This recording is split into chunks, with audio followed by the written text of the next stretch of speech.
What up, fam? How you doing tonight, man? Good, bro. How you? Man, I'm blessed, man. I appreciate you doing this interview with the Hype Magazine. Nah, I appreciate you having me, bro. Real shit. Yes, sir. Very excited, man. Sincere told me a lot about you, and I went and checked out the music, man. It's so amazing. So I'm excited to have this conversation with you. But to get started, can you tell the fans and listeners who you are and where you from, fam? Nah, most definitely. I appreciate it. Shout out Sincere. So my name is Jalen Santoy. I'm from Charlotte, North Carolina.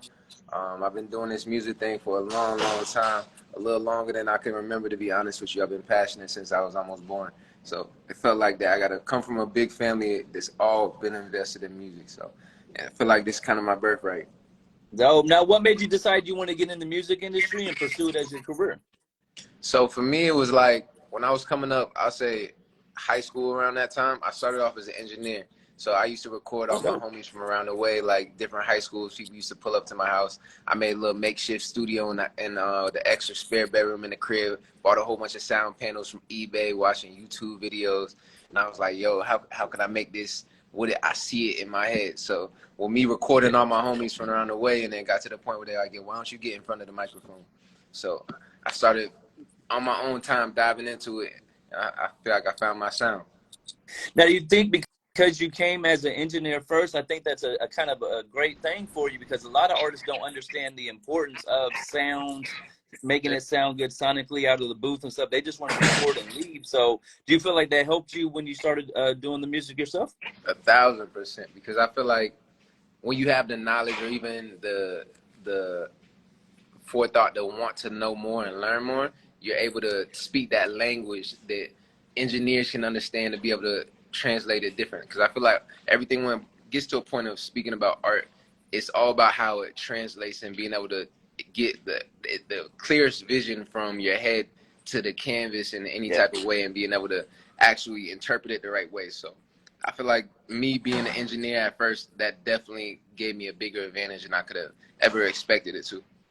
Now, with you being from North Carolina, do you think it's making it harder for you or easier for you to get in the game? I feel like it's a little bit more difficult because I feel like North Carolina, we've always had a lot of talent. I feel like a lot of times it's slept on as far as the roots and the water that we come from.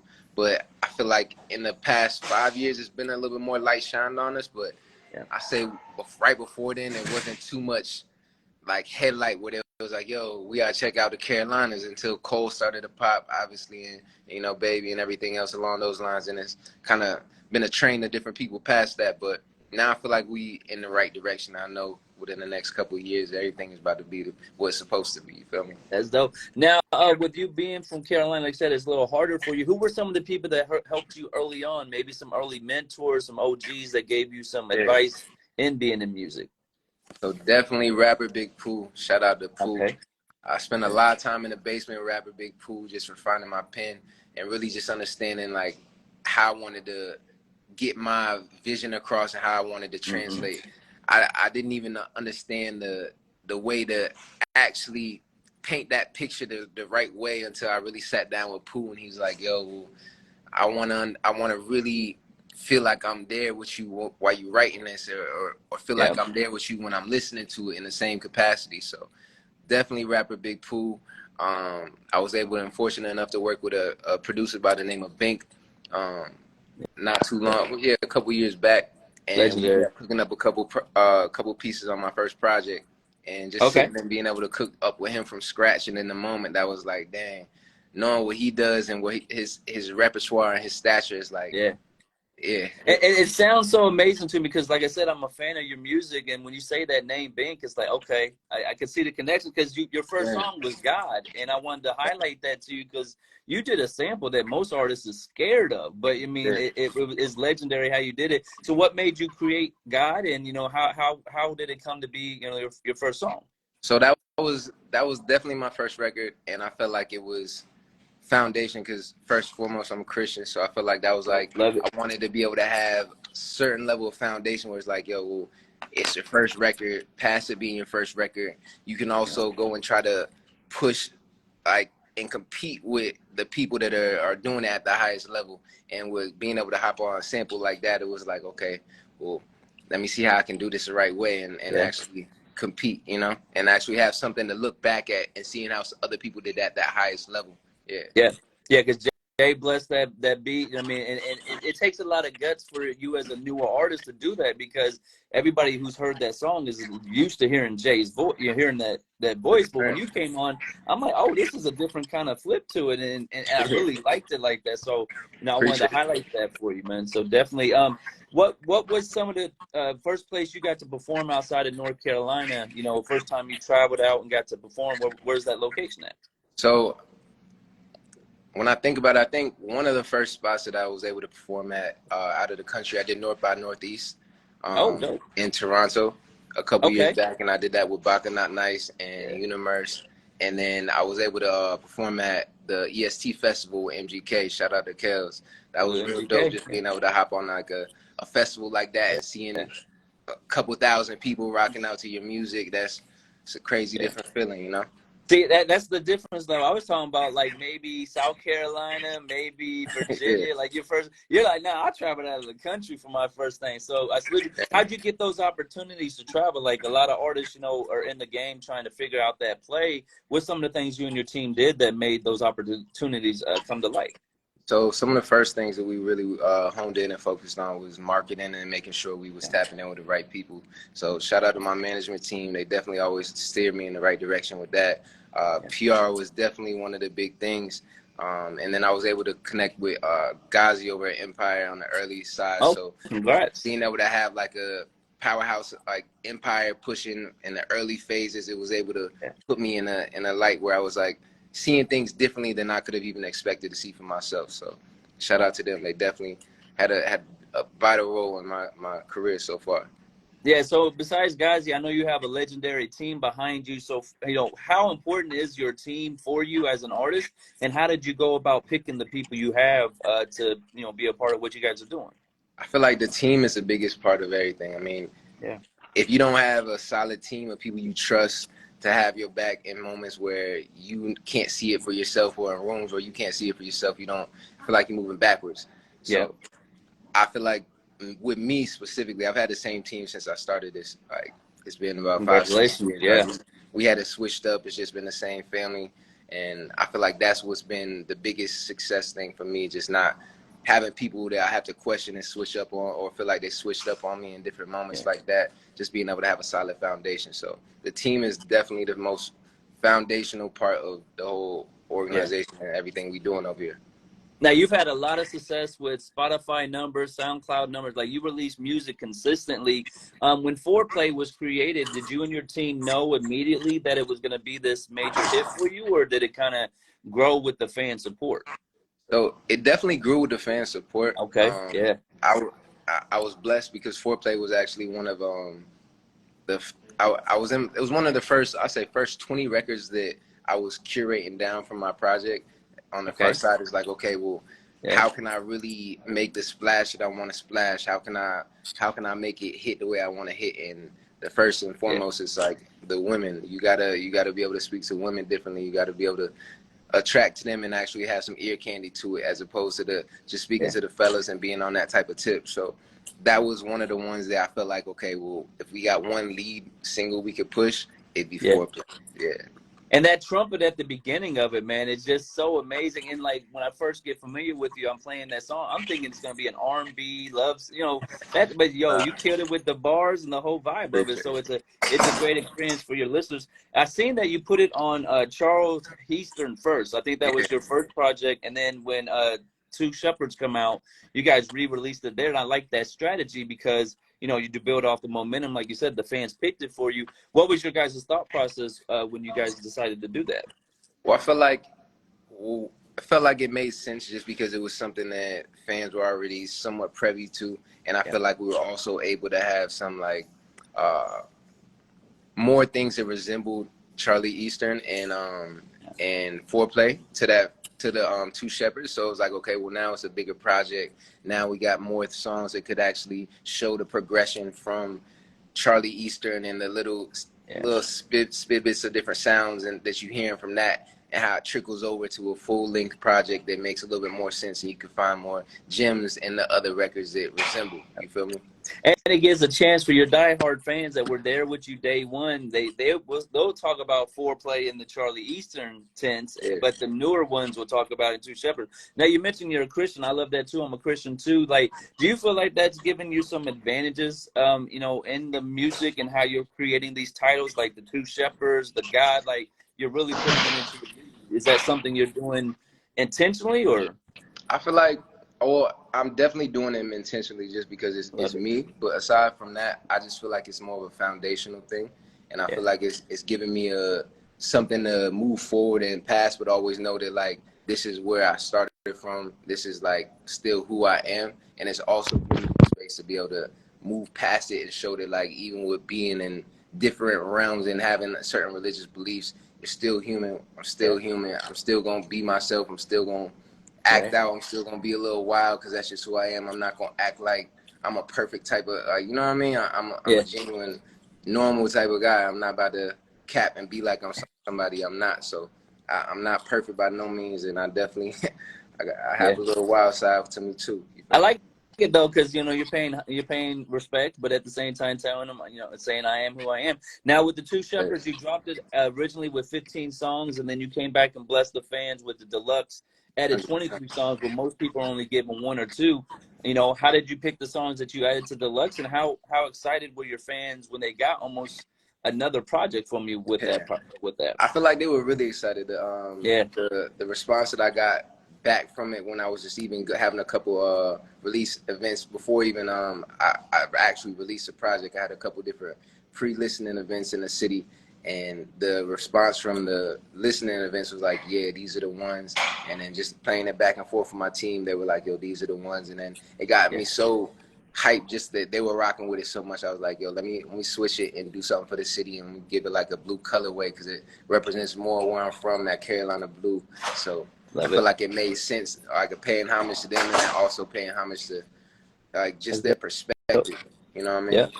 Yeah. Now you don't do as many videos. I was looking at your YouTube. I didn't see as many videos as songs you dropped, but I see you had one really dope one called "Stay" with, you know, the legendary DJ Nyla. You know, so how did you create? How'd you and Nyla link up, and what was that experience like being on this? You know, the video recording it. It looks like a really dope experience at that time. Yeah, the video came out fire. So me and Nyla ended up linking up in a lab, like in a studio in North Hollywood. We were both in California at the time. She tapped in. She's like, yo, we got to lock in. And she was like, yo, how can we work? What you working on? And we was just like, okay, well, I mean, I got a couple records that are close, but I don't know about if they're all the way there. And I was pushing play. And as soon as she heard that one, she's like, yeah, this is the one. We gotta do this the right way. So I found a way to push it and make the sound the way it was all the way supposed to be. And then she was like, yo, I think that's it. Yeah. And so now look where she's at now. She's all over CT the Guys, you know, Brilliant Idiot. She's on the radio. And just for you to say she helped, you know, be involved in that song, it just shows that your music is legendary. It's amazing music because she has an ear for talent is what I'm trying to highlight. So I salute you on that. What was it like when you first started getting these amazing numbers for Spotify and SoundCloud? Like your numbers are millions and millions and millions. So how did you respond the first time, you know, you hit that first million, and then how do you stay hungry after all the success you've had with all this? I feel like the work is never done. So I don't know if I could ever be complacent just because I know who I am and I know that I'm not where I want to be personally. So with having that perspective about myself, I don't feel that I could ever be like, oh yeah, that's enough. Or man, I seeing something get to a million, 5 million plays, like that really don't mean too much to me just because of the people and the caliber of pen that I strive to be at. I can't settle. So with knowing that, it's like, okay, well, it's a blessing, but at the same time, even with it being a blessing, I know that to achieve what I really want to achieve, I can't think small. Even though a million is an amazing task, that even when I first dropped the records, like I was not imagining, yo, these about to be a couple M's on this. Nah, that wasn't even a perspective. It was just like, I want to get this out to as many people as I can. I want to have their perspective. I want to be able to go through my city and perform at these different spots and people sing the lyrics back to me. You feel me? Now, what was one of the first times you had a fan interaction where you were out in public just chilling, you know, on your day to day, and Yeah. somebody who's a fan ran up to you? What was that experience like? Because you got millions of people watching you, so I'm sure it happens all the time. But you remember that first So time? so for me, it wasn't even somebody walking up to me, to be honest with you. How it kind of happened for me, it was like somebody went to my mom's job, Mm. and they were just like, "Yo, are you Jalen's mom? I heard his song on the radio, this, that, and the third." I'm like, "Yo." I spoke about it on Charlie Eastern, but that was a surreal moment for me because I hadn't had it happen for me. But to have my mom calling me like, "Yo, somebody just Yeah. pulled up on me, listening to your music, saying like, yo, you on the radio, and they know where to find me and all that." It's like, damn, that's like wild. I would have never expected it to play out Yeah. like that. So that was definitely like a surreal moment that changed my perspective about everything, and it forced me not to think small. You feel me? Hmm. When your family's really behind you, it helps a lot. What's some of the things your family, with your mom and everybody, has helped with that people might not know? You know, like going to the promotion or some of the things you guys did early on as your team, your family, to help build where you are. Yeah. So my mom's just on the front side. My mom's was a choir director since she was like middle high school. So I she love was it. directing Yeah. multiple choirs well before I was born. So just knowing she was doing that, and then even when I was younger and seeing my mom play the keys in different situations, it's like, dang, you really having control and like being able to direct and know sound differently, and just hearing it, it's like it inspired me. I got her brothers and sisters are all musicians, drummers, singers, vocalists, a little bit of everything. So on that So side, that really inspired me to be like, yo, well, if they could do it and it's in front of me, seeing the studios that they may have in the house, and I don't have nothing in yeah. mind. Shout out to my pops for allowing me to take that extra spare bedroom and like turn that joint into a lab. Oh, It's that's amazing. Yeah. So your yeah, father for that. yeah, definitely. I definitely I don't know what I would have did without that. Just being able to say, yo, do what you want to do. And I just went crazy on eBay, like I said, finding these sound panels. Probably didn't even do nothing for real, but just seeing that vibe and Yeah. wanting to be in that vibe, it changed things for me. You feel me?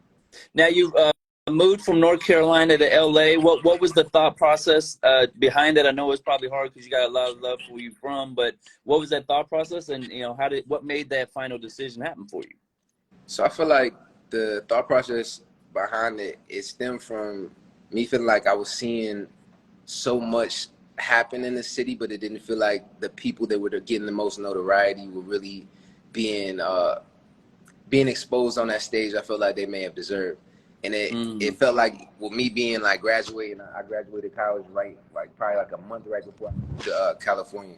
Okay, So congrats. right before that, just connecting with the people that I felt like were doing some things that I aspire to be able to do in the city. It's like, dang, they're doing it, but at the same time, I know that they're not getting the respect or the light that they deserve from that. So it's like, Yeah. with me seeing that, I didn't want to be in a space where that turned out to be my reality and I'm able to see it this early at a young age. So I was like, Yeah. I'd rather be in a space where I have to get it out the mud differently. I'd rather put myself through the Kendrick Lamars, through the Taylor Swifts, through you know what I mean, through the toughest of the tough, just to prove to myself I can be in You that can light do that it. I Yeah. feel like I deserve to be in. So I'd rather go and throw myself in the jungle and then prove myself I can step out. You feel me? Yeah, like Steve Harvey says, you got to jump, and it takes a lot to be able to do that. Like you said, you're in your city, you're getting a lot of love, you're seeing it, but you see other people who you may believe had more talent and should have been farther. You're like, well, if they couldn't do it, then Yeah. I'm not going to be the one to hold it back.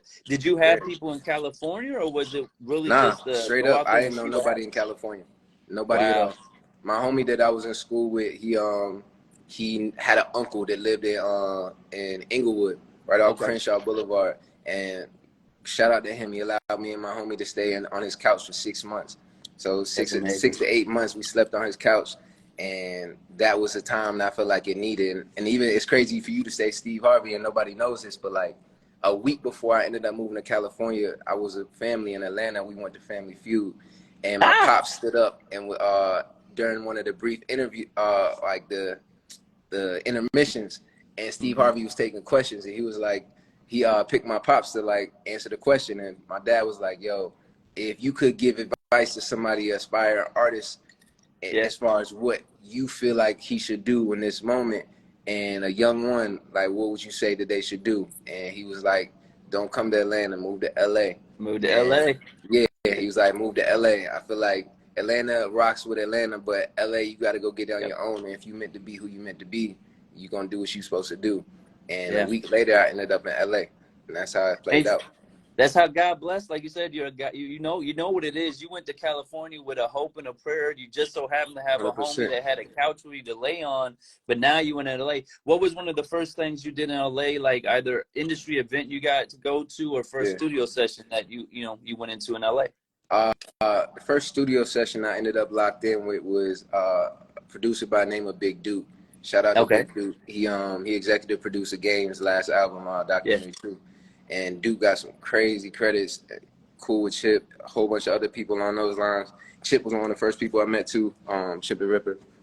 Oh, salute Chip. King Yeah. Chip now. So like that was the first session, and honestly, he sent me some beats before, and I wasn't all the way prepared where I wrote before because I was in my head about it. But I was like, how can I really show up? So I sat in front of the studio for like 30 minutes to an hour right before the session, and I was like, let me knock this out and let me prove to myself I can be where I'm supposed to be. And So that's how it played out for me. how are things different for the hustle of it? I've been to LA a lot. I know how the music scene is out there. Coming from North Carolina, what's one of the bigger differences you noticed about how they handle releasing music or how they handle the promotion? Like, I know it's a lot of flyers and stuff like that, but what was one of the differences you noticed?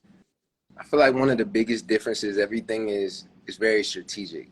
And Yep. that's a good thing and a bad thing, just because LA is a lot of politics, it's a lot of different types of people, it's the biggest melting pot. So in the midst of it, you got a lot of people that are being very intentional with relationships, Yep. also very intentional with promotion and intentional about the rooms that they in and placement. So in Charlotte, everybody's just trying to get it, trying to find a Yeah. way. You know what I mean? It's just trying to find a way out just because we don't got that. So Yeah. in the midst of it, now it's like being in LA, it's like, all right, we see how it could be different, but then also just being able to come back to the crib, it grounds me to be able to Yeah. understand it's a different place for a reason. You know what I mean? Now, it'd be interesting to me because you're going to LA. They probably think you're some new upcomer, and you're just trying to figure it out. But you've got a major team behind you, and you've got millions of views. So how are people reacting to you when they find out the talent level you already have and all the successes you've already accumulated before going to LA? How did they respond to that? I feel like a lot of people are surprised to some degree because at the end of the day, I mean, not too many people that made it out of Charlotte and really put it on that stage. It's like that. So everybody's kind of like, oh, all right, well, let me see until you prove yourself, and to be able Yeah. to have certain things to back me to have validation. That's a blessing. But in the same time, it's like, as I said, just being able to having that perspective of staying hungry, it Yeah. forces you to have to be in that mindset of like, I always got something to prove. I always got another person that's in a different room that I ain't walked into yet. It's doubting me. So it always gives me that motivation. It's like I got to step correct. You feel me?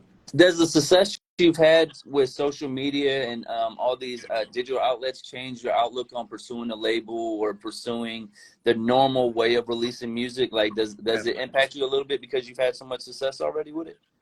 To some degree, because at the end of the day, I know that having a label is different budget down to marketing, and there are different benefits that you can benefit from it. But at the same time, on the flip, you don't have to have a label in today's like day and age. Just with social media, being able to have the content to translate the vision that you're really trying to get across. So I feel like we in different times than we were 3-4 years ago, where everybody feels like you need a label to get on that playlist or get on that you know what I mean, that feature spot. But now it's turning into a space where it's like people going viral overnight, people going viral every other day.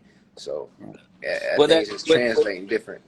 Well, being a part of Empire early on, you've been a part of one of the best situations out there where it allows you to, be independent. And then how's the label going to give you anything when you got millions and millions of subscribers? You can tell the number. I mean, it's amazing what your stats are. But like, if I'm going to you in a label and I like your song and you're like, well, here's what I'm going to give you. Like, dog, I'm already touring in Toronto. I'm already, like it's already there. So let's give them some of the highlights though. How many views do you have on Spotify, SoundCloud? Like let's give them a little bit of a rundown. I'm not sure where it's at on SoundCloud right now, but I know just in general, just Spotify alone, we've been at a little bit over 1 million monthly listeners for the last like year, almost 2 years. Yes. And that's a blessing in itself. Foreplay specifically, the first single that I ever released, we pushing close to 200 million. Well, actually, no, we just cracked 200 million Wow. a day or two ago on Congrats. Spotify alone. So that's a blessing. And I mean, just a couple other records on million, a couple million, a couple 10 million. So we doing what we supposed to do. But I know that, like I said, there's always more that can be done. So I don't never try to lift my head up and look and be like, dang, big eyed, just because at the end of the day, if we not overly a household name, we not translating and really cutting through and having that influence at that major level, then you know, I feel like there's always work to do. I tell people all the time, when you're busy putting, you know, scoring points, as they say, you ain't got time to watch the scoreboard. So you're just so busy making. And I've seen, like, looking at your Instagram, you put out a lot of music recently, like 4 or 5 songs have dropped soon. So what's got you back into releasing the music, and how's the response been? Like, you know, Kid Crystal, Emotional Gangster, Fangs, you got a lot you just dropped recently. So how's the response been for you so far? The response has been love. And I feel like, in general, I'm in a space right now where I'm grateful because I'm independent. I'm able to release at a higher rate than I feel like I've ever been able to release. So now it's in a space where it's like, yo, we can drop music as consistently as we're actually making it. And I used to be thinking, dang, it has to be so scripted. It has to be so where I can drop the music. I can shoot a visual here,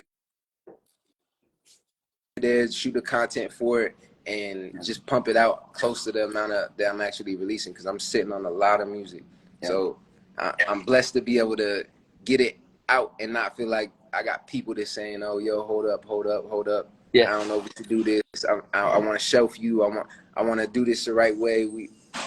We got people that's ready to go. You know, a lot of people don't understand that's one of the headaches of getting into a label or getting connected with people. They want to tell you their vision, but you're the artist, you're the creator. So what's your vision? And your vision is to release dope content, and it works because you have a fan base. Like when we first got on this live, they're already saying, when's the next project? So you've got people here, they want to know and stuff like that. So it's good to keep dropping music. Do you have any kind of release dates and we can circle on a calendar for the fans yet, or is every still in the works? Not yet. I don't want to be premature and say that we in a different space, but I know that we about to have a lot of music dropping more than in the near future. Just because, as I said, I've been cooking up so much music that it's at a point where it's just, I don't want to over flood it until I feel like we there. And you hear people in here, that a couple of producers that's in here that I've been cooking up with. Saying, if you got that much music, you can go off the Christian 40 days, 40 nights of music. Like you could do some biblical, you know, looking up, you got, you know, those type of time frames, find something real dope with what you want to drop. And there's your project. Like that could be a dope concept for you. That's actually you being in LA, 40 days, 40 nights. That's hard. With you being from in LA right now, like were you at the BET? What are you doing? You know, mixing and mingling, networking and stuff like that, or are you just in the studio, locked in, real focused on the music right now? So right now I'm actually in Charlotte. It's the 4th of July, and also it's like it's a time for the city. I feel like everybody's outside, so I wanted to be able to tap in with the people, connect, be able to play some new music, put some ears on it from different people that I respect, value. You know what I mean? Yeah. So how are they responding to the newer music? You know, the LA sound versus what they heard prior to you going out there. Are they noticing any difference, or is it still, you know, pretty much the same? I feel like they're definitely noticing that I'm refining my pen, and I'm listening to other music, and I'm also critiquing myself more about how I want to go about my things. But the grateful thing that I'm able to say is a lot of my production is coming from people that aren't technically LA based. I'm having a lot of sessions in LA, but most of my sessions are having with people that aren't from LA. So the sound isn't technically LA. It's more of their culture clashing with my culture, and us finding a happy median or happy ground to be able to take it to where it's supposed to be. So I don't feel like I'm on a LA sound right now. I feel like I'm more on an experimental, but at the same time, like I'm translating through different cultures right now. That's what I like it. when you're an established artist like you are, you can't they can't impact your style. Your style is who you are. You're not going there trying to figure something out. You went to LA with a plan and a purpose, and you already know you have fans, you have a style. So I'm glad that that hasn't happened for you. How's the people who were with you day one reacting to the new laser focus? Like you said, your penmanship's your penman game's better. Like, what are they? How are they responding to the changes you've made? You know, you were always the same person in North Carolina, but when you leave town, people think something amazing happened. So how are they reacting to you now that you're back home? They're probably harder on me at times than I am on myself, but I appreciate it, because if I didn't have that type of if I didn't have that type of energy behind me, I don't know if I would be the person that I am. Yeah. They don't let me settle. So even when I feel like, yo, I feel like this is one of them ones, it'd be like, yeah, it's hard, but you ain't got 5 or 10 like that for us to curate from to say, yeah, that's the one. Yeah. You know, so it's forcing me to have to really get into my bag and be like, all right, nah, I hear you, but nah, this is what I'm doing. This is what I'm doing. And being able to show up differently behind closed doors before I got to show up outside. You feel me? Okay. Do you have any upcoming shows either in LA, North Carolina, or any of the, you know, a lot of things going on for the music? So anything you got planned coming up? I'm trying to get to the UK. I'm trying to get overseas, definitely within the next couple of months. I want to get out in New York. I don't have any shows in Charlotte as of right now lined up, but I'm more so just focused on knocking this project and the rest of this music out so I can really release it the way I want to, and then be able to touch the people. So I don't got too many shows until I feel like I got the body of work to really move with, you know? Well, fans are saying you got to go to Australia. I love it because you're talking international stuff. You're talking to, like, you know, I want to tour overseas. So I know we're definitely speaking that into existence for you right now. Besides doing music, like if you had a day off, what's some of the stuff you like to do for fun or like to do for your community? So I started off my thing. I played in my life. I was in school playing soccer, like after high school and stuff like that. In college, like Division I was doing that, and then after that, within the last couple years, I've been golfing a little bit more, just being outside, just because that's something different. You know what I mean? So being able to go to the lab and be in a lab 24/7, and on my phone just glued, it's a type of freeing release to be able to not be able to put the phone down and just. Nah, I'm gonna get away from my phone for like 4 hours or a couple hours, and then come back to it and go back to the bag that I know I'm supposed to be in. But it's definitely a like stress reliever. Yeah, so we're gonna see you and DJ Khaled on the links real soon. You know, maybe you do a song together about golf because you know he's the golf, as person now. DJ Khaled been going crazy on the golf tip lately. So shout out to Khaled. And then any shout outs you want to give to people who's been rocking with you early on, or people who's with you, you know, your team now? Yeah, shout out to Irv, shout out to the little one, bless. Shout out to my dog Jose, both on management. Shout out to the whole Ventwood family and everybody that's been supporting me from the jump. I couldn't be none of this. I couldn't done none of this without y'all. So I'm more than grateful for all the support. And to be honest with you, I consider Ventwood and everybody that supports me Ventwood. So that's my family. I started that, and we started that probably about 5-6 years ago now. So whenever I talk about family and the people that I want to show love to, I always shout out Vent, because the people that support me, I consider that Ventwood family. So shout out to everybody that's in Vent and rocking. Couldn't do this without y'all. People trying to reach out to you besides Instagram, like if it's a DJ or artist want to collaborate, what's the preferred method? And if you have merchandise, where can they go, you know, support you with that? Yeah, definitely. So you can reach out through Jalen Santoy Management. I'm trying to lock in on features. Jalen Santoy MGMT at gmail.com for the management on the features too. Past that, DM me, follow me on the gram. I'm here. Everything's the same on all social medias: TikTok, Twitter, Instagram. Everything is Jalen Santoy. So y'all follow me on that. I'll be showing love, tapping in with my fans, because I couldn't do none of this without being able to connect with the people and actually have personal conversations. So I value perspective and I value time. So being able to have those conversations it means to have everything to me. You feel me? Dope. And then last thing, anything else you want to let the people know before I let you get out of here, fam? A lot of music is on the way. So tap in early because you don't want to be late. Definitely. And that's it. Yeah. Then I'll tell you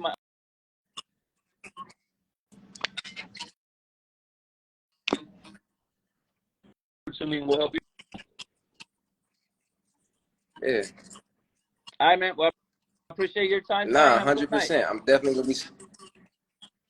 Nah, I appreciate you, bro. Shout out Sincere too. You the realest. Yeah, definitely. Salute. Have a good